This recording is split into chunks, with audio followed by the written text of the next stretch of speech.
برادران ملت اسلامیہ، جب خواجہ غریب نواز کو غوث اعظم نے ہندوستان میں بھیجا تو غریب نواز جب دلی میں تشریف لائے تو قطب الدین بختیار کاکی کو اپنے ساتھ میں لے کر کے آئے تھے۔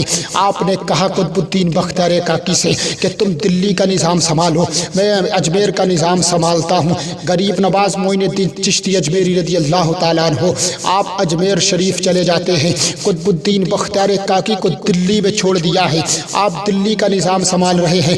حالات یہ ہے کہ قطب الدین بختیار کاکی کے ہاتھ پر لوگ مسلمان ہو رہے ہیں، سبحان اللہ، تیزی کے ساتھ لوگ اسلام کو قبول کر رہے ہیں۔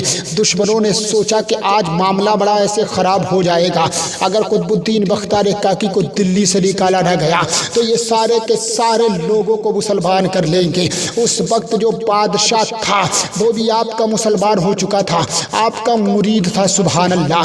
دشمنوں نے کوششیں کرنا شروع کر دی، برائیاں شروع کر دی کہ قطب الدین بختیار کاکی کو نکالا جائے، لیکن جب کوششیں ناکامیاب ہو گئیں تو ان لوگوں نے ایک گھنونی حرکت کو انجام دینے کی کوشش کی۔ انہوں نے ایک فاحشہ عورت کو بلایا، بلانے کے بعد اسے مال کا لالچ دیا، اور وہ فاحشہ عورت جو تھی پیٹ سے حاملہ تھی، اس سے کہا کہ تجھے اتنا مال دیا جائے گا، تجھے صرف اتنا کہنا ہے لوگوں میں کہ میرے پیٹ میں جو بچہ ہے وہ بختیار کاکی کا ہے۔ اللہ اکبر۔ وہ فاحشہ عورت ہے، لالچ میں آ جاتی ہے، آنے کے بعد میں لوگوں سے کہنے لگتی ہے کہ میرے پیٹ میں جو بچہ ہے وہ بختیار کاکی کا ہے۔ اللہ اکبر۔ بادشاہ کے پاس پہنچ جاتی ہے، کہتی ہے کہ میرے پیٹ میں جو بچہ ہے وہ بختیار کاکی کا ہے۔ پوری دلی کا ماحول خراب ہو جاتا ہے، پوری دلی میں ہنگامہ ہو جاتا ہے۔ لوگ سوچتے ہیں ایسا کیسے ہو سکتا ہے، بختیار کاکی بختیار کاکی قطب الدین بختیار کاکی تو بڑے نیک بندے ہیں، بڑے اللہ کے سچے ہیں، بڑے پرہیزگار ہیں۔ جب اتنا سنا تھا لوگ تعجب کرنے لگتے ہیں۔ وہ عورت جب بادشاہ کے پاس جاتی ہے، بادشاہ کے پاس جب یہ پتہ لگا تو بادشاہ نے دربار کا ایک وقت مقرر کر دیا کہ اس وقت تیرا فیصلہ کیا جائے گا، تو آ جانا۔ بختیار کاکی سے ملاقات ہوتی ہے، بادشاہ نے پوچھا، قطب الدین بختیار کاکی نے کہا ایسی کوئی بات نہیں ہے، وہ عورت جھوٹ بول رہی ہے۔ کہا حضور کوئی بات نہیں ہے، ٹھیک ہے، مگر میں نے ایک وقت دے دیا ہے، اس میں سارے لوگوں کے سامنے اس کا فیصلہ کیا جائے گا۔ اب بادشاہ بھی افسوس میں ہے، پیر و مرشد کا معاملہ ہے، مسلمان ٹینشن میں ہے کہ ایسے کیسے ہو سکتا ہے۔ اللہ اکبر۔ جب بادشاہ نے ایک ڈیٹ مقرر کر دی تھی، اس مقرر وقت پر اس عورت کو بلایا گیا، لوگوں کا مجمع ہے، اس میں اکٹھا ہے بادشاہ کے دربار میں۔ قطب الدین بختیار کاکی بھی تشریف لے آتے ہیں۔ اس عورت سے پوچھا جاتا ہے کہ تیرے پیٹ میں جو بچہ ہے تو کیا کہہ رہی ہے، کیا یہ قطب الدین بختیار کاکی کا ہے؟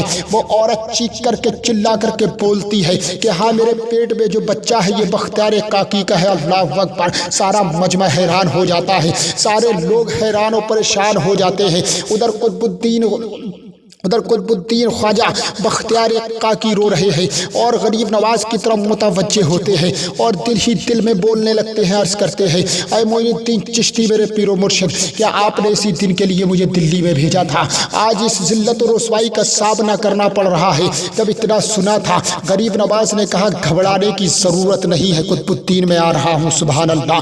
کچھ لمحہ گزرتے ہیں کہ معین الدین چشتی اجمیری رحمۃ اللہ تعالیٰ عنہ آپ اجمیر شریف سے دلی میں تشریف لے جاتے ہیں، پہنچ جاتے ہیں بادشاہ کے دربار میں۔ لوگوں نے دیکھا کہ بزرگ تشریف لائے ہیں، غریب نواز آ چکے ہیں، پہنچے ہیں۔ لوگوں نے قدم بوسی کی ہے، بادشاہ نے قدم بوسی کی ہے۔ اس کے بعد پوچھا کہ ماجرا کیا ہے۔ اس عورت سے پوچھا گیا کہ وہ عورت پھر یہی جواب دیتی ہے کہ میرے پیٹ میں جو بچہ ہے وہ بختیار کاکی کا ہے۔ اللہ اکبر۔ غریب نواز نے سارے لوگوں سے متوجہ ہو کر کے کہا کیوں نہ اس بچے سے پوچھ لیا جائے کہ تو بچہ کس کا ہے۔ سبحان اللہ۔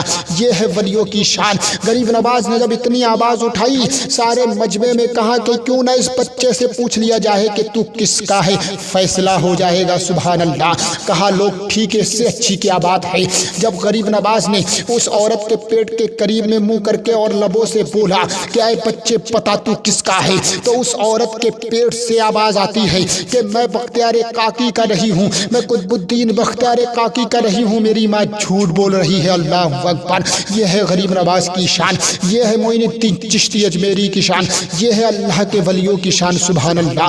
دیکھیے پیارے مسلمانوں، جب اتنا فیصلہ ہو گیا اس